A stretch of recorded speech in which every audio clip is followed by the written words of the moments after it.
बस बातें बन जी। गुड आफ्टरनून सबको। उन बच्चों को भी लास्ट में जिन्होंने गुड आफ्टरनून विश नहीं किया, गुड आफ्टरनून बेटा जी। आज के लेक्चर की शुरुआत करेंगे। लास्ट क्लास में हम लोगों ने कंसिलिएशन पढ़ा था, एक बार फटाफट से बता देता हूं जी। कंसिलिएशन एक इनफॉर्मल प्रोसेस है जिसको यूज किया जा सकता है, ठीक है जी। डिस्प्यूट को सोल्व नहीं, सेटल किया जाएगा, ठीक है जी। आर्बिट्रेशन से अलग होता है। इसमें आर्बिट्रेशन के लिए जो पर्सन अपॉइंट होता है वो आर्बिट्रेटर कहलाता है, जबकि कंसिलिएशन के लिए जो पर्सन आता है वो क्या है जी? कंसिलिएटर कहलाता है। कल हमने कंसिलिएशन पढ़ा था, आज की क्लास में मीडिएशन पढ़ेंगे। मीडिएशन के लिए अब अलग से एक एक्ट आ चुका है, मीडिएशन एक्ट, ठीक है जी। आपके सिलेबस में एक्ट नहीं है, आपके सिलेबस में एक्ट के प्रोविजंस हैं भाई। ऐसे है, कंप्लीट एक्ट नहीं दिया गया, सिर्फ ऐसे बताया गया कि इस सेक्शन से लेके इस सेक्शन में ये चीज होती है, इतने सेक्शंस में ये टॉपिक है, इतने सेक्शंस में ये है, इस तरीके से बताया गया है। आपका जो ये सिलेबस है, अब जो मॉड्यूल है इसमें मीडिएशन एक्ट भी ऐड ऑन हो गया है। कुछ समय पहले तक एक्ट नहीं होता था, सिर्फ मीडिएशन बिल होता था, ठीक है जी। और उससे पहले सिर्फ मीडिएशन का जिक्र होता था। ऐसा क्यों है? ऐसा इसलिए है जी क्योंकि एक्ट आया ही अभी है, 2023 में पास हुआ था, ठीक है जी। तो उससे पहले बिल था, बिल के बारे में बात आती थी। उससे पहले बिल भी नहीं था, तो सिर्फ एक टॉपिक आता था कि मीडिएशन क्या होता है, और वो टॉपिक यहीं पे था जो मैंने कल कहा था ना, थोड़ा सा कंटेंट कल बताऊंगा। देखो अब बात ऐसी है जी, कंसिलिएशन और मीडिएशन में कोई ज्यादा सा फर्क है नहीं, सेम है। अब कहीं पे आपको ऐसा देखने को मिल सकता है कि लिखा हो कंसिलिएशन एक थोड़ी सी फॉर्मल प्रोसेस होती है, मीडिएशन थोड़ी सी इनफॉर्मल है।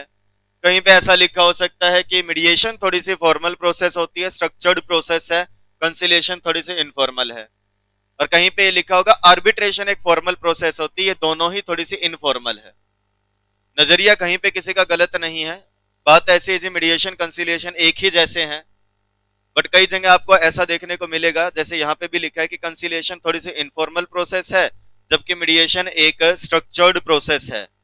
हाउएवर जब आप आर्बिट्रेशन और मीडिएशन का कंपैरिजन करोगे तो ऐसा लिखा मिलेगा कि आर्बिट्रेशन एक फॉर्मल होती है और मीडिएशन इनफॉर्मल सी है। तो कंसिलिएशन भी इनफॉर्मल सी प्रोसेस कहला जाती है, मीडिएशन भी इनफॉर्मल सी प्रोसेस कहला जाती है। ऑल्दो ऐसा नहीं है कि दोनों में कुछ ज्यादा सा फर्क हो, उद्देश्य एक ही है, सेटलमेंट करवा देना। बट फर्क ये आता है कि कंसिलिएशन पार्टीज अपनी मर्जी से करवाती हैं कि हमें क्या करना है जी, कंसिलिएशन करवा सकते हैं हम, उस चीज के लिए कंसिलिएशन एग्रीमेंट बना सकते हैं, पहले से कंसिलिएटर अपॉइंट कर सकते हैं। जबकि मीडिएशन का यूज थोड़ा लीगल सेंस में होता है कि कोर्ट जुडिशियल प्रोसीडिंग चलाने से पहले कोर्ट क्या कह देती है जी, आप दोनों मीडिएशन में जाओ। एक छोटा सा एग्जांपल दे रहा हूं, जैसे जब डाइवोर्स का केस फाइल होता है तो डाइवोर्स फाइनल करने से पहले दोनों पार्टीज को एक समय दिया जाता है, सेपरेशन पीरियड दिया जाता है कि आप दोनों अलग रहेंगे। तो हो सकता है आप दोनों को एक दूसरे की अहमियत पता लग जाए, हो सकता है इस पॉइंट तक ये बात ही ना जाए कि डाइवोर्स लो, क्या पता आप बाद में समझ जाओ कि ठीक है डाइवोर्स नहीं लेते हैं, क्या कर लेते हैं जी, साथ चला लेते हैं, इस रिलेशन को कंटिन्यू कर लेते हैं। तो कोर्ट भी कई बार पार्टीज को मीडिएशन में भेज देता है, आप एक बार जाओ, मैंडेटरी भी भेज देता है कि जाओ मीडिएशन करवा के आओ, क्या पता मीडिएशन में सॉल्यूशन हो जाए। तो कोर्ट मीडिएशन के लिए बोलता है, तो थोड़ा सा इसलिए बोल देते हैं कि मीडिएशन एक स्ट्रक्चर्ड प्रोसेस है। यहाँ पे भी ऐसा ही लिखा है कंसिलिएशन को समझाने के बाद। कंसिलिएशन कल पढ़ा था कि mediation is a structured process in which the mediator assists the disputants to reach a negotiated settlement of their differences। कि मीडिएशन एक थोड़ी ऐसी सी प्रोसेस है जो करवाई जाती है इसलिए ताकि पार्टीज को एक नेगोशिएटेड सेटलमेंट पे भेजा जा सके। मीडिएशन यूजुअली एक वॉलंटरी प्रोसेस भी है, जिससे एक साइंड एग्रीमेंट हो जाता है दोनों पार्टीज के बीच में, जिसमें वो डिफाइन कर देते हैं कि हमारा फ्यूचर बिहेवियर कैसा रहने वाला है। और मीडिएटर काफी सारी स्किल्स और टेक्निक्स भी यूज करता है ताकि पार्टीज की हेल्प कर सके सेटलमेंट तक पहुंचाने में। But it is not empowered to render a decision. जैसे आर्बिट्रेशन में डिसीजन आता है, यहाँ पे ऐसे डिसीजन नहीं आता, मीडिएशन में एक सेटलमेंट की तरफ बढ़ाया जाता है पार्टीज को। और बेसिकली ये जो कंसिलिएशन है, जो मीडिएशन है, ये ऐसी प्रोसेस होती है, या ये कह लो ये ऐसी चीजें हैं, दीज प्रोसेसेस या कह लो these processes can be successful only if the personality of the conciliator और mediator is such that he is able to induce the parties to come to a settlement. ये दोनों प्रोसेस सक्सेसफुल होंगी या नहीं, ये इस चीज पे डिपेंड करता है कि कंसिलिएटर या जो मीडिएटर है ये कैसा है। क्या ये दोनों पार्टीज को सेटलमेंट तक लेकर के जाना चाह भी रहा है या नहीं चाह रहा, इस चीज पे डिपेंड करता है। ओके जी। कंसिलिएशन मीडिएशन में ज्यादा सा डिफरेंस नहीं है, मैं फिर बता दूं। आपके एग्जाम पॉइंट ऑफ व्यू से कंसिलिएशन को डील किया जाता है आर्बिट्रेशन एंड कंसिलिएशन एक्ट में, जबकि मीडिएशन के लिए अलग से मीडिएशन एक्ट है। अब ओके जी, बोलो भाई। कल हमने कंप्लीट कंसिलिएशन के बारे में पढ़ लिया था कि कैसे कैसे कंसिलिएशन प्रोसीडिंग्स की शुरुआत होगी, कितने कंसिलेटर्स होते हैं, कंसिलेटर्स को अपॉइंट कैसे किया जाता है, यह हमने कल पढ़ा था। फिर हमने पढ़ा था कंसिलेटर को क्या किया जाता है जी, स्टेटमेंट से सबमिट कर दी जाती है, जिसके बाद कंसिलिएशन प्रोसेस की शुरुआत होती है। कंसिलेटर बाउंड नहीं है इनेक्टमेंट से। कंसिलेटर का रोल क्या होता है, एडमिनिस्ट्रेटिव असिस्टेंस ली जा सकती है। कंसिलेटर और पार्टीज कम्युनिकेट करेंगी, आपस में करना भी चाहिए। डिस्क्लोजर कंप्लीट करना होता है, कोऑपरेट करना होता है। पार्टीज खुद सजेशन दे सकती हैं और जिस चीज पे एग्री हो जाए वो सेटलमेंट एग्रीमेंट कहलाता है जो आता है। सेटलमेंट एग्रीमेंट से पार्टीज बाउंड होंगी, इफेक्चुअल होगा, कॉन्फिडेंशियलिटी बनाकर रखनी है। कंसिलिएशन प्रोसीडिंग से कब खत्म होती है, जब सेटलमेंट एग्रीमेंट आ जाए या कंसिलेटर कह दे या बाकी पार्टीज कह दे। आई बात समझ में, बोलो भाई। कंसिलिएशन से लग रहा है आपको डिस्प्यूट नहीं सॉल्व हो पाया, तो आप चाहो तो बाद में आर्बिट्रेशन या जुडिशियल प्रोसीडिंग्स की तरफ भी जा सकते हैं। कंसिलिएशन की जो कॉस्ट होती है वो कंप्लीट करवानी होती है, डिपॉजिट दोनों पार्टीज को करवानी होती है, और अगर नहीं करवा रही कोई पार्टी कॉस्ट डिपॉजिट तो लास्ट फिर क्या होता है, क्या होता है, लास्ट है आप नहीं, आप लास्ट सेकंड है, ठीक है जी। नहीं आ रहा जवाब, क्यों?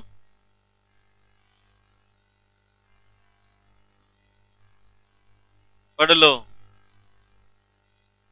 टर्मिनेट हो जाएंगी प्रोसीडिंग्स। कंसिलेटर कह सकता है जी कॉस्ट अगर आप डिपॉजिट नहीं करवा रहे तो आई एम सॉरी, मैं इसे कंटिन्यू नहीं कर सकता। कॉस्ट को डिपॉजिट करवाया जा सकता है, जितना पैसा यूज होता है यूज करके बाकी कॉस्ट जो पैसा डिपॉजिट था वो रिटर्न कर दिया जाता है। कंसिलेटर का कोई रोल नहीं होता, वो आर्बिट्रेटर नहीं बन सकता, उसको आप विटनेस के तौर पे नहीं लेकर के जा सकते हैं जी।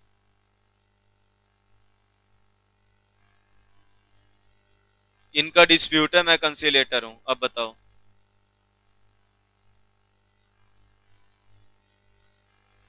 आपको क्या लगता है,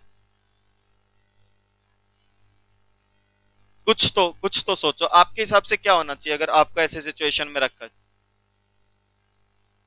बिल्कुल ऐसा है, यही जवाब है, ठीक है जी। ओके जी। यहाँ पे इसका अर्थ ये नहीं है कि कंसिलेटर कहीं और आर्बिट्रेटर नहीं बन सकता, बन सकता है। इनके डिस्प्यूट में क्या नहीं किया जा सकता, उसको आर्बिट्रेटर नहीं बनाया जा सकता है और ना विटनेस के तौर पे ला सकते हो। ओके जी। कंसिलिएशन में दिए गए एविडेंसेस, कंसिलिएशन की बातें कंसिलिएशन तक ही रह जाएंगी।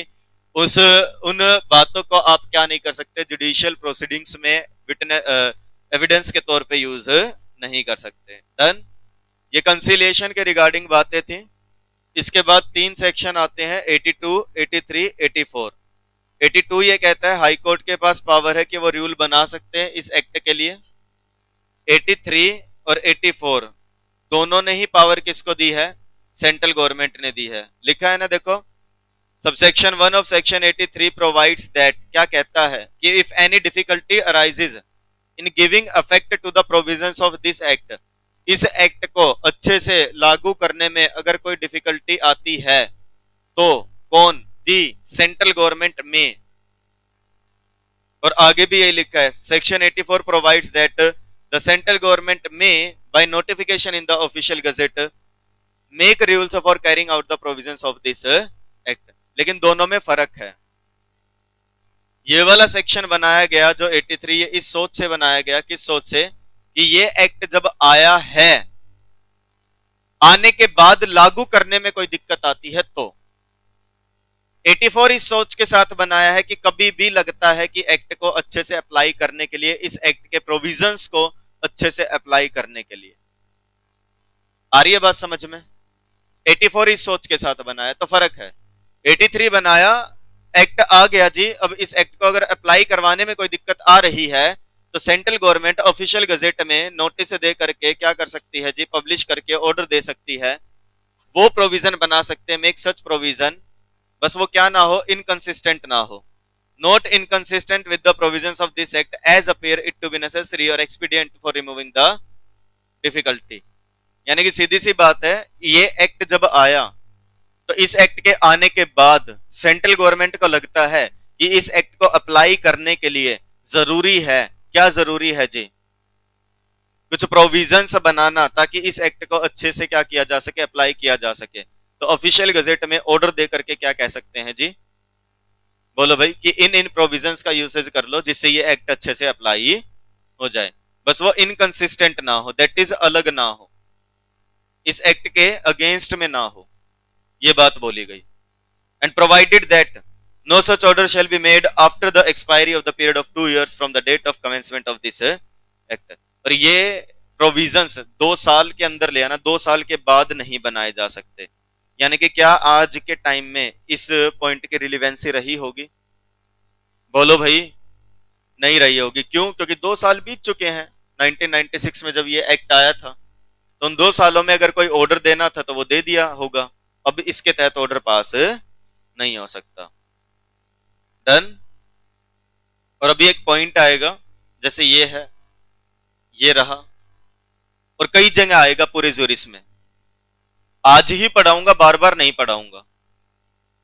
होता क्या है, जब भी कोई ऐसे रूल्स वगैरह बनाए जाते हैं, कई जगह आपको कोर्ट का नाम देखने को मिलेगा, कोर्ट ने बनाए हैं। कई जगह ऐसा मिलेगा कि पार्लियामेंट ने नहीं बनाए, पार्लियामेंट नहीं था, सेशन में नहीं था, मान लो छुट्टियां चल रही थी पार्लियामेंट की, तो प्रेसिडेंट पास कर देते हैं। कई जगह गवर्नमेंट मिलेगा भाई, कई जगह कोर्ट ने कुछ रूल बनाए हैं, कई जगह हो सकता है, बोलो भाई, गवर्नमेंट ने कोई रूल बनाए हो, कई जगह प्रेसिडेंट ने हो सकता है कोई रूल बना दिया, अलग अलग चीजें देखने को मिलेगी। तो वहां पे हर जगह ये बात लिखी हुई मिलेगी कि ये काम वैसे तो किसका होता है, लेजिस्लेटिव बॉडी का होता है, यानी कि पार्लियामेंट का होता है। तो आपको ये पढ़ने को मिलेगा कि जब ये रूल बना दें तो जैसे ही पार्लियामेंट सेशन में आती है, कितने हाउसेस होते हैं पार्लियामेंट में? 2। कौन कौन से? लोकसभा और राज्यसभा। तो जैसे ही वो पार्लियामेंट सेशन में आती है, उनके सामने ये रखनी पड़ेगी। ये जो भी रूल या ऑर्डर दिया गया, ये उनके सामने रखना पड़ता है। शैल बी लेड डाउन, किस लिए? उनकी अप्रूवल के लिए। लेड डाउन बिफोर, सामने, किसके सामने? पार्लियामेंट। किस लिए? उनकी अप्रूवल के लिए। ठीक है जी, कि आप अप्रूव कर दो जी, हमने तो बना दिए, क्योंकि उनकी अप्रूवल मिल जाएगी तो ये चीज क्या हो जाएगी, प्रॉपर हो जाएगी, एक तरीके से लॉ बन जाएगा। ये बात बहुत जगह देखने को मिलेगी। ठीक है जी, बार बार नहीं पढ़ाऊंगा। और अगर इनकी अप्रूवल मिल जाती है तो ओके, मना कर दे तो नहीं होगा, नॉट ओके। अप्रूवल दी है लेकिन कुछ मॉडिफिकेशंस के साथ, सब्जेक्ट टू सम मॉडिफिकेशंस, तो उस मॉडिफिकेशन के साथ क्या होगा जी, ये अप्लाई होगा। डन। डन। और मान लो आज ये रूल बनाए थे सेंट्रल गवर्नमेंट ने, 2-4 महीने बाद, 3-4 महीने बाद मना कर दिया कि ना, ये नहीं, अप्रूवल नहीं दी, तो उन 2-4 महीनों में, 3-4 महीनों में किसी ने अगर उस रूल के अनुसार काम कर दिया तो भाई वो काम अब क्या होंगे, वैलिड ही रहेंगे। जैसे उस रूल के अनुसार जो चीज हुई थी उसको सही माना जाएगा, उस पर कोई ऑब्जेक्शन नहीं उठा सकता। ये नहीं कह सकते कि देखो देखो अब तो ये इनवैलिड हो चुका है। उस समय पे जो कर दिया गया उस रूल के अनुसार वो चीज वैसी ही रहेगी, उस पर कोई फर्क नहीं पड़ेगा। तो यहाँ पे यही बात लिखी गई है। 83 में पावर दी गई थी, सेंट्रल गवर्नमेंट चाहे तो इस एक्ट को अच्छे से, इस एक्ट के प्रोविजंस को अप्लाई करने के लिए कुछ ऑर्डर्स पास कर सकते हैं ऑफिशियल गजेट में, और वो जो ऑर्डर पास कर दिए हैं वो इनकंसिस्टेंट नहीं होने चाहिए, प्रोवाइडेड दैट 2 साल से ज्यादा का समय ना बीता हो। एंड फर्दर सबसेक्शन 2 ने यही कहा था, every order made under this section shall as soon as may be after it is made, कि जब, जैसे ही ये बना दिया जाए, as soon as it may be after it is made be laid before each house of the parliament, कि कभी भी अगर कोई ऐसा ऑर्डर पास करेगी, उस समय लिख दिया गया था, तो उसको किसके सामने रखना होगा जी, each house of the parliament. किस लिए? अप्रूवल के लिए। डन। आगे डिटेल में आएगा अभी ये पॉइंट, यही है, ये लो ये रहा। 84 ने क्या बोला, सेक्शन 84 सबसेक्शन 1 ने सेंट्रल गवर्नमेंट को पावर दी है कि सेंट्रल गवर्नमेंट के पास पावर है, वो चाहे तो क्या कर सकते हैं, shall by notification, official gazette में नोटिफिकेशन दे करके रूल्स बना सकते हैं। किस चीज के लिए, for carrying out the provisions of this act, इस एक्ट के प्रोविजंस को लागू करने के लिए चाहे तो क्या किया जा सकता है जी, रूल्स बनाए जा सकते हैं। समझे, बोलो भाई, डन। ये रहा वो point. Further subsection 2 provides that every rule made by the central government under this act, अगर सेंट्रल गवर्नमेंट ने कोई रूल बना दिया इस एक्ट के तहत पावर का यूज करके, तो इट शैल बी लेड, उसे रखा जाएगा, प्रस्तुत किया जाएगा, as soon as may be, जितना जल्दी हो सके बनने के बाद, after is made, after it is made. कहां रखा जाएगा, किसके सामने प्रस्तुत किया जाएगा, before each house of parliament. कब, while it is in session, session का मतलब जब सदन चल रहा है, संसद चल रही है, आ गई बात समझ में। तब कितने दिनों के लिए, for a total period of 30 days, 30 दिनों के लिए, which may be comprised in one session, मतलब बीच में छुट्टी नहीं आई, चल ही रही थी, पार्लियामेंट अभी अवेलेबल थी, तो एक साथ 30 दिन। सर अभी 12 ही दिन हुए थे, फिर छुट्टियां हो गई बीच में, ठीक है जी। तो कह रहे जब छुट्टियां पूरी होंगी उसके बाद जब आएंगी, अभी 13 ही दिन पूरे हुए थे, मान लो 12 ही दिन पूरे हुए थे, तो अगली बार जब जुड़ जाएगी, दैट इज जब पार्लियामेंट सेशन में आ जाएगी, तो बचे हुए 17 या 18 दिन उस समय पे पूरे करवा लेना। लिखा ना, either comprised in one session और इन 2 और मोर सक्सेसिव सेशन, 2 या 2 से ज्यादा सेशंस में, ठीक है जी। And if before the expiry of the session, immediately following the session और द सक्सेसिव सेशन अफोरसेड, यानी कि अगर मान लो एक ही सेशन में या अगले सेशन में या 2-3 सेशंस में दोनों हाउसेज एग्री कर दे, both houses agree in making any modification in the rule, या तो कह दे जी ये मॉडिफिकेशन कर लो, और या फिर both houses agree that the rule should not be made, या तो ये कहेंगे जी मॉडिफिकेशन के साथ ये रूल लागू कर दो, या मना कर सकते हैं। तो कह रहे जो भी डिसीजन लिया जाएगा, the rule shade there after have effect only in such modified form, या तो वो मॉडिफाइड फॉर्म में लागू हो जाएगा, और बी ऑफ नो इफेक्ट, या वो लागू ही नहीं होगा, as the case may be. So however that any such modification, कह रहे एज द केस में भी जैसा भी होगा वैसा हो जाएगा। सो और इस कारण से क्या होगा, मान लो दैट एनी सच मॉडिफिकेशन अगर की गई है, या अनमेंट मतलब मना कर दिया, उसको अब जीरो कर दिया, तो कह रहे shall be without prejudice to the validity of anything previously done under that rule. तो कह रहे विदाउट प्रिजुडिस मतलब इस चीज पे ध्यान मत देना, पहले जो हो चुका है वो हो चुका है, उस पर कोई फर्क नहीं पड़ेगा, अब वो रूल या तो लागू नहीं रहेगा या उस मॉडिफाइड फॉर्म में क्या हो जाएगा जी, लागू हो जाएगा। Done, okay. Arbitration and conciliation act 1996 अब यहां पे पूर्ण रूप से कंप्लीट हो जाता है, बिल्कुल पूरा हो जाता है, पार्ट 1, पार्ट 1A, पार्ट 2 और part 3। Arbitration and conciliation act 1996 पूरा हो जाता है। ये शब्द मेरे हैं, ये नहीं है कि ये चैप्टर पूरा हो गया है, चैप्टर भी बाकी है, क्योंकि चैप्टर का नाम है law relating to arbitration, mediation and conciliation, और इसमें 3 चीजें आती है, हमने देखा था। आर्बिट्रेशन एक्ट आता है, एडीआर के बारे में आता है, और मीडिएशन एक्ट आता है जो अभी शुरू करेंगे। आ रही है बात समझ में, बोलो भाई, डाउट्स हैं आपके पूरे चैप्टर में कुछ? हम ऐसा भी कर सकते हैं, देखो चैप्टर मैं कल ही पूरा करवाऊंगा, कल ही होगा, अभी हो नहीं पाएगा। मीडिएशन वाला टॉपिक कंप्लीट कल करवा सकता हूं, अगर लगता है कि आज हम पढ़ के आ रखे हैं हमारे डाउट से, तो अभी वो डिस्कस कर लेंगे, अन्यथा मीडिएशन शुरू करवाऊंगा अभी। डाउट है मतलब यही कहते हैं। कितने बच्चों के डाउट्स हैं, मतलब कितने बच्चों ने पढ़ा है, पढ़ने वालों के डाउट्स आएंगे, जिसने किया ही नहीं है उसका तो कैसे आएंगे। ठीक है जी, अभी आप एक काम करेंगे, डाउट्स डिस्कस करेंगे, अभी के लिए हम लोग अगले लेक्चर में मीडिएशन कंप्लीट करके ये चैप्टर ही कंप्लीट कर देंगे। ठीक है जी, अभी के लिए इतना ही, या एक काम करो साथ में डाउट्स रिकॉर्ड कर ही लेंगे, अपने डाउट्स बताते चलो एक करके। सबसे पहले पेज नंबर बोलेंगे भाई, पेज नंबर बताओ, उस पेज नंबर पे हम आपका डाउट डिस्कस करेंगे। चलिए जी, सबसे पहला डाउट है पेज नंबर 400 पे जी, कंप्यूटर जी, पेज नंबर 400। आ गया जी। जी, सेक्शन 39 पूरा ही डाउट है। ओके, आपने किससे पूछा इसके बारे में पहले, मुझ तक आने से पहले? किसी से नहीं पूछा, कारण बेटा? नहीं नहीं, वो तो मैं अभी समझा ही रहा हूं। चलिए, सेक्शन 39 ये कहता है lien on arbitral award and deposits as to cost. एक आर्बिट्रेटर चाहे तो अवॉर्ड को रोक सकता है। लियन का मतलब होता है रोक के रखने का अधिकार। एक आर्बिट्रेटर आर्बिट्रल अवॉर्ड को रोक के रख सकता है या उसके पास जो डिपॉजिट है उसे रख सकता है। किस पर्पज के लिए? As to cost. यानी कि पार्टीज अगर कॉस्ट पे ना कर रही हो तो आर्बिट्रेटर कह सकता है कि मैं अपना राइट ऑफ लियन यूज कर रहा हूं, क्योंकि अभी तक पार्टीज ने क्या नहीं किया है जी? कॉस्ट पे नहीं की है। डन।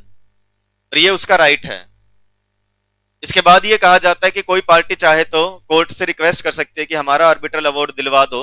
तो उस सिचुएशन में कोर्ट बीच में आ सकता है और कोर्ट कह सकता है, कोर्ट पार्टीज को बोल देगा कि जितनी भी कॉस्ट आप मेरे पास जमा करवा दो, और आर्बिट्रेटर को ऑर्डर दे देगा कि आप इनका अवार्ड ना रोक करके रखें, अवार्ड आप क्या कर दो जी? सौंप दो। और फिर कोर्ट बाद में चेक करेगा, जितनी कॉस्ट है उतनी कॉस्ट पे करने के बाद आर्बिट्रेटर को जो बचा हुआ पैसा है वो वापस पार्टीज को लौटा देगा। ये इस सेक्शन में कहता है। ठीक है जी, done. Next doubt, page number या सेक्शन 41? चलिए, अगला डाउट है सेक्शन 41। इसमें यह लिखा है कि इंसॉल्वेंसी के अगर प्रोविजंस हैं, इन शॉर्ट अगर इंसॉल्वेंसी प्रोसीडिंग्स चल रही हैं और ऐसा होता है कि ऑफिशियल रिसीवर आया है, जो ऑफिशियल लिक्विडेटर आया है, तो उस इंसॉल्वेंट को आर्बिट्रल प्रोसीडिंग्स में वो पर्सन रिप्रेजेंट करेगा। या कि इंसॉल्वेंट अगर एक पार्टी है और डिस्प्यूट है जिससे रिलेटेड आर्बिट्रेशन है, तो रिसीवर ने अगर वो कॉन्ट्रैक्ट अडॉप्ट किया था तो रिसीवर के अगेंस्ट वो सारी चीजें चलेंगी। सबसेक्शन 2 ये कहता है इस चीज का कि मान लो एक पार्टी को इंसॉल्वेंट एडजस्ट कर दिया गया है। इंसॉल्वेंस प्रोसीडिंग शुरू होने से पहले कोई पार्टी ऐसा लगता है कि वो आर्बिट्रेशन एग्रीमेंट की पार्टी है, यानी कि उसने आर्बिट्रेशन एग्रीमेंट कर रखा है, तो वो पर्सन या कोई पर्सन जो क्लेम कर रहा है उन प्रोसीडिंग्स के दौरान कह सकता है जी इस चीज से रिलेटेड तो क्या है जी? आर्बिट्रेशन एग्रीमेंट है। तो सामने वाली अथॉरिटी ऑर्डर दे देगी, उन पार्टीज को कहां भेज देगी? आर्बिट्रेशन में भेज देगी। ये लिखा है। डन जी। आपका डाउट? अच्छा, यही था क्या? ओके जी। Page number?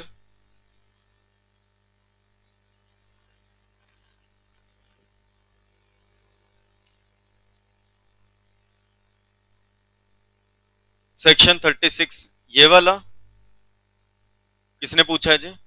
हाँ जी। इसमें ऐसा लिखा है, ध्यान दीजिएगा, सेक्शन 36 की शुरुआत होती है एनफोर्समेंट से, कि अगर किसी पार्टी ने सेट असाइड की कोई एप्लीकेशन नहीं लगाई है तो अवार्ड क्या होगा जी? एनफोर्सेबल होगा। दैट इज कोई ऑब्जेक्शन नहीं उठा रहा तो उस अवार्ड को एनफोर्स करवा सकते हैं। आई बात समझ में?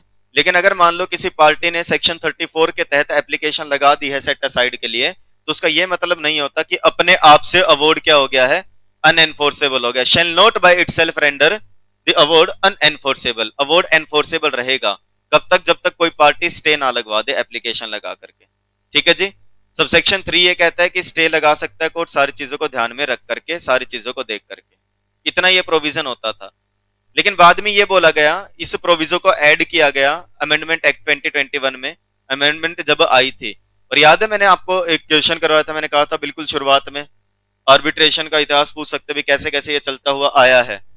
4 पॉइंट्स मैंने बताए थे, वहां पे ये वाले ऐड कर सकते हो कि कोर्ट को अगर लगता है, provided further that where the court is satisfied कि प्राइमा फेसी केस ऐसा है जी, कोर्ट को देख के लग रहा है क्या कि आर्बिट्रेशन एग्रीमेंट या कॉन्ट्रैक्ट जिसके बेसिस पे अवार्ड आया है, या अवार्ड कह लो जी, इंड्यूस बहकावे में लेकर के, मतलब बहकावे में लाया गया है, कैसे? फ्रॉड करके या करप्शन से, तो कोर्ट अपने आप से क्या कर देगा जी? अनकंडीशनली स्टे लगा देगा। ये बात बोली गई थी कि आर्बिट्रेशन एग्रीमेंट या अवार्ड अगर लगता है फ्रॉड से, करप्शन से आया तो वो उस पर स्टे लगा देंगे। ठीक है जी, एक बार पढ़ के देख लीजिए।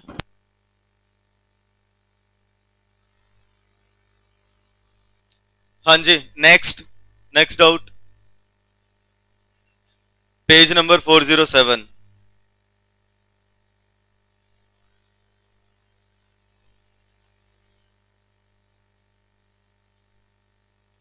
बताएं जी 407 पर। ये इसमें यही तो लिखा है एनफोर्समेंट के लिए कि पार्टी ये कह सकती है जी ये अवार्ड उस डिफरेंस से रिलेटेड है जो डिफरेंस यानी कि जो डिस्प्यूट आर्बिट्रेशन में जा ही नहीं सकता, या फिर ये कह सकता है जी ये जो डिसीजन आर्बिट्रेटर ने दिया है ये तो उसके दायरे से ही बाहर है, it is beyond the scope of the submission to arbitration. और सेम वही बात है, अगर लगता है कि वो डिसीजन अलग किए जा सकते हैं, सेपरेट किए जा सकते हैं, सेपरेट हो रहे हैं तो अच्छी बात, नहीं हो रहे तो फिर पूरा ही अवार्ड क्या होगा जी, सेट असाइड हो जाएगा, या ये कह लो एनफोर्स नहीं हो पाएगा यहां पे इस पॉइंट ऑफ व्यू से। ओके नेक्स्ट जी 404, आप पेज नंबर बताएं आखिरी गुड़िया। 404 पे जी आप पूछ रहे हैं, आप पूछ रहे हैं, आप पुगलो कौन पूछ रहा है? हाँ तो आप पूछो फिर।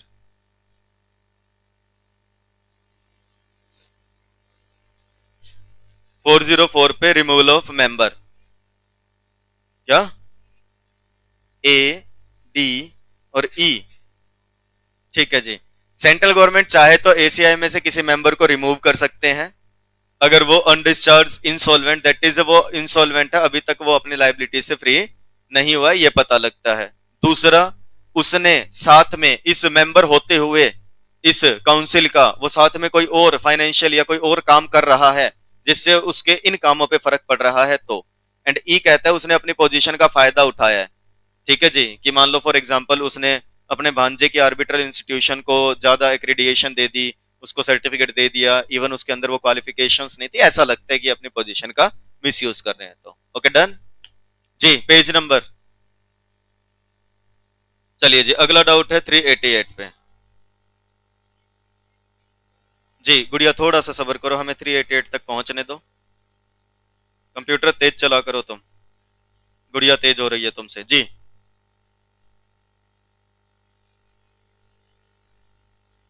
कौन से सेक्शन में? सेक्शन 28 में। हाँ जी, कौन सा पॉइंट? अच्छा, सब्सटेंसिव एंड प्रोसीजरल लॉ में क्या डिफरेंस होता है?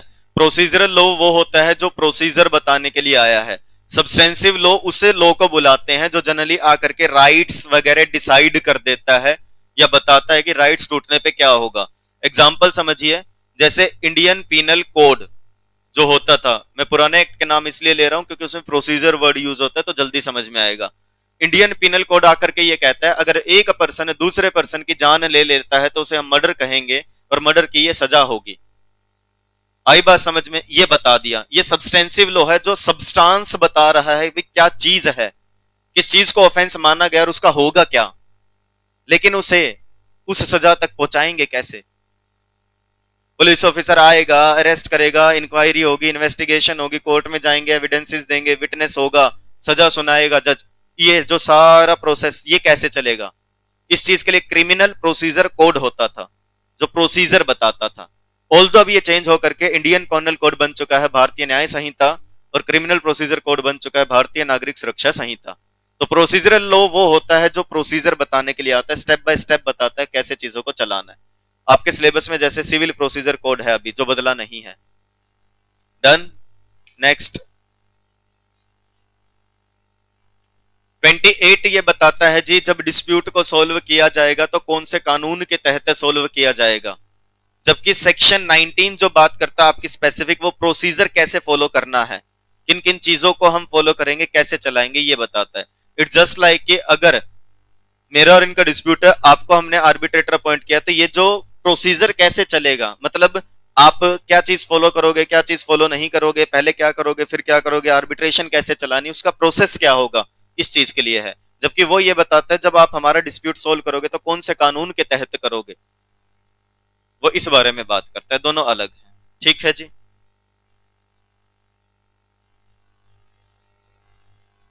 पेज नंबर 377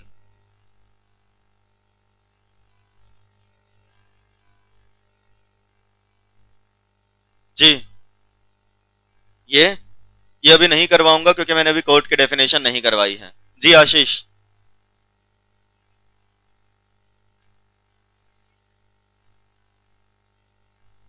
हेलो,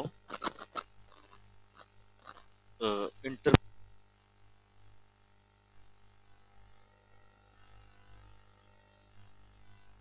चलिए जी, आई होप इतने ही डाउट थे। स्टिल अगर कोई डाउट है तो हम फिर से डिस्कस कर लेंगे। आज के लिए इतना ही, मिलेंगे अगले लेक्चर में। Till then bye bye, tata and take care. Thank you, that's it for the day.